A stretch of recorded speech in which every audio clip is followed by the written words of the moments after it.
আমরা ভ্রমণ শুরু করেছি গুলিয়াখালী সি বিচের উদ্দেশ্যে। যেতে যেতে রাস্তার দুই পাশে সুন্দর প্রকৃতি চোখে ধরা দিল, যা ছিল সত্যিই মনোমুগ্ধকর। আমরা বিচে যাওয়ার রাস্তায় চলে এসেছি। রাস্তা দিয়ে হেঁটে যেতে ছোট খাল, ডিঙ্গি নৌকা এবং কেওড়া গাছ দেখতে পেলাম। এই মাটি হেঁটে যাওয়ার রাস্তায় যেতে পায়ে অনেক শীতল অনুভব হলো, কারণ কিছুক্ষণ আগেই জোয়ার এসেছিল, যার পানি এখনো বেঁধে রয়েছে। হেঁটে হেঁটে আমরা পৌঁছালাম সমুদ্র সৈকতে। বিস্তীর্ণ নীল জলরাশি, দূরে ঢেউয়ের গর্জন আর আকাশে নীল রঙের সমুদ্র মিলন সত্যি এক অপূর্ব দৃশ্য।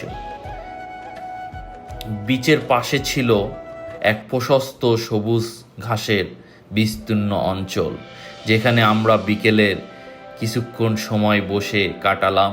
সূর্যের আলোয় ধীরে ধীরে কোমল হয়ে আসছে, ঘাসে পড়া আলো ছায়ায় খেলা চোখে চমৎকার মনে হচ্ছে। পাশেই কেওড়া গাছের শ্বাসমূল ছায়া পড়ছে, আর ঘাসের ভেতরে ছোট ছোট জল জমে আছে, যেন প্রকৃতির আয়না। জল ও সবুজের মিলন একটা অদ্ভুত সুন্দরের অনুভূতি তৈরি করেছে।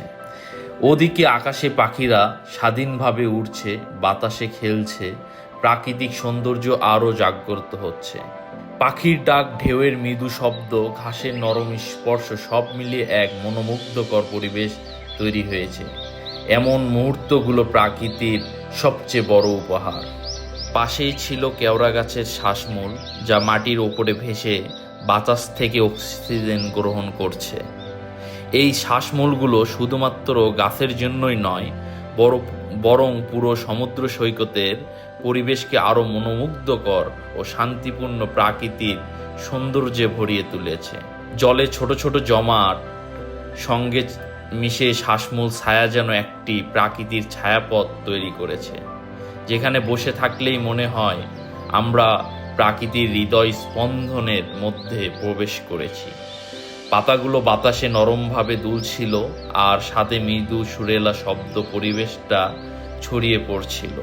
মনে হচ্ছিল প্রকৃতি আমাদের সঙ্গে নীরবে আলাপ করছে। দিনের সবচেয়ে সৌন্দর্যপূর্ণ মুহূর্ত সূর্যাস্ত। সূর্য ধীরে ধীরে আকাশে নিমজ্জিত হচ্ছে, আকাশে কমলা, লাল, গোলাপি রঙে রাঙছে। সমুদ্রের নীল জলরাশি সূর্যের আলোয় ঝলমল করছে, আর দূরে ঢেউয়ের গর্জন করছে। আমরা কয়েক মিনিট নীরব বসে এই দৃশ্য উপভোগ করলাম।